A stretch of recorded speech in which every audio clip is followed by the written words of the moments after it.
अस्सलाम वालेकुम वरहमतुल्लाह। Welcome to Bilal Moin channel. अगर आप नए मेरे चैनल पर तो प्लीज़ ज़रूर सब्सक्राइब करें और क्लिक करें बेल आइकन को, और मुझे फेसबुक और इंस्टाग्राम पे भी फॉलो करें। आपको लिंक जो है वो इस वीडियो की डिस्क्रिप्शन में मिल जाएगा। आज हम ओमान की कुछ इंपॉर्टेंट डिस्कस करेंगे, जो आपकी बहुत ज़्यादा पूछे जाने वाली चीज़ें होती हैं उनके बारे में। आज मिनिस्टर्स की जो है वो फीडबैक्स आई हैं, सो वो मैं आपके साथ शेयर करूँगा।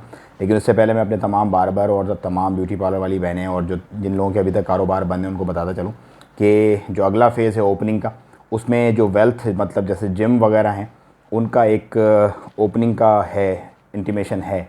बाकी जो बार्बर्स हैं और जो सलून्स हैं उनके बारे में ऐसा कोई इंटीमेशन नहीं है अभी, लेकिन हो सकता है कि जिस वक्त वो आए नोटिफिकेशन उसमें एडप्ट कर दिया जाए। जब आएगा तो इसका तभी पता चलेगा। तो फ़िलहाल बार्बर और ब्यूटी पार्लर का फ़िलहाल कोई प्लान नहीं है। अच्छा, एयरपोर्ट के हवाले से मैं आपको थोड़ी सी अपडेट दे दूं कि एयरपोर्ट के जो मिनिस्टर हैं, ट्रांसपोर्ट मिनिस्टर, उन्होंने कहा है कि फ़िलहाल इमीडिएट हमारा कोई प्लान नहीं है एयरपोर्ट को ओपन करने का और बॉर्डर्स ओपन करने का दूसरे कंट्रीज़ के साथ। इसका मतलब ये है कि फ़िलहाल जैसे कुछ एक्सपेक्ट कर रहे थे लोग, जुलाई की 15 तारीख, जुलाई की 10 तारीख तक हो जाएगा कुछ मामला।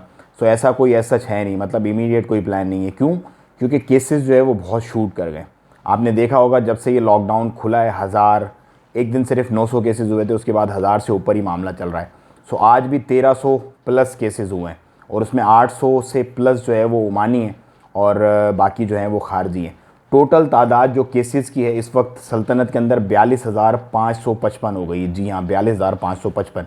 188 जो हैं वो अमवात है, 17,049 लोग अभी तक बीमार हैं, और 25,318 लोग जो हैं वो शिफायाब हो गए अल्लाह के हुक्म से। ये तो था एयरपोर्ट से रिलेटेड। अब जो लोग पाकिस्तान से आना चाहते हैं, यहाँ पे कुछ इदारे कुछ रजिस्ट्रेशंस वगैरह कर रहे हैं।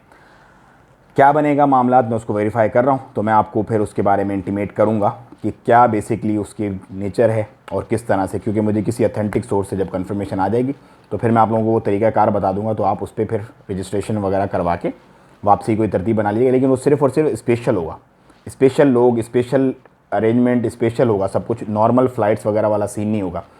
टेस्ट होंगे नहीं होंगे, कितने दिन क्वारंटाइन होगा, ऐप होगी, बैंड वगैरह। जैसे लास्ट टाइम जो डॉक्टर्स आए थे उनको बैंड बांध दिए थे यहाँ पे जब एयरपोर्ट पे उतरे थे, तो 14 दिन के बाद उनको जाके हेल्थ सेंटर, कल शायद या पता नहीं आज उन्होंने जाके अपने चेकअप्स वगैरह करवाएं। जो क्लियर हैं उनको फिर वो ओपन है। इस तरह से कुछ प्रोसीजर्स वगैरह होंगे प्रॉपर, उसके मुताबिक ही वहाँ वाले लोग वापस आ सकेंगे। तो उसका मैं तरीक़ाकार आपको कंफर्म करके परफेक्ट जो अथेंटिक होगा वो बताऊँगा। अभी क्योंकि मैं उसको सर्च आउट कर रहा हूँ, इसीलिए मैं कोई चीज़ आपको बता नहीं रहा। ये तो था पाकिस्तान से आने वालों के लिए।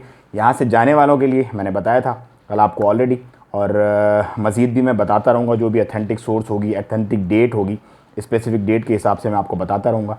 अब हम जिक्र करते हैं मस्जिदों का। मस्जिदें बेसिकली यूएई में खुल गई हैं। ओमान में भी लोग एक्सपेक्ट कर रहे थे खुल जाएंगी, लेकिन जो मिनिस्टर हैं उन्होंने कहा है कि हमारा जो फर्स्ट प्रायोरिटी हमारी सिटीजन्स की हेल्थ है। मस्जिदों का अभी फ़िलहाल ओपन करने का कोई प्लान है नहीं। लेकिन यूएई में अल्हम्दुलिल्लाह मस्जिदें खुल गई हैं। लोगों को 8 नुकाती एजेंडा दे दिया गया। उसके अंदर लाइक वज़ू अपने घर से करके आएँ, डिस्टेंस रखें, हाथ ना लगाएं, और उसके बाद प्रेयर मैट अपना लाएँ। इस तरह की 8 नुकाती एजेंडा देकर अल्हम्दुलिल्लाह मस्जिदों में नमाज़ वगैरह स्टार्ट हो गई है। और अब वीज़ाज़ वगैरह भी ऑनलाइन भी हो रहे हैं, और आरओपीज़ के भी ऑफिसेज़ खुल गए हैं अल्हम्दुलिल्लाह। लोगों के कारोबार वगैरह भी अल्लाह के हुक्म से चल रहे हैं। थोड़ी बहुत मंदी है, लेकिन इंशाअल्लाह अल्लाह पाक आसानियाँ फरमाएंगे। रोज़ी का राज़िक रब है। बस अपना और अपनों का बहुत ख्याल रखिएगा और जुड़े रहिएगा। मैं लेता हूँ आपसे इजाज़त। कल फिर मिलेंगे नई अपडेट्स के साथ और नए दिन के साथ, अल्लाह ने अगर ज़िंदगी दी तो।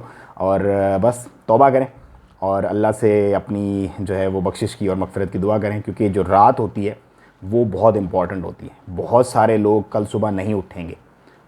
बस तौबा इस्तग़फ़ार करके अल्लाह से माफ़ी मांग के अपनी गुनाहों की जो भी है वो सोएं। जज़ाकुमुल्लाहु खैर। अस्सलाम वालेकुम रहमतुल्लाह।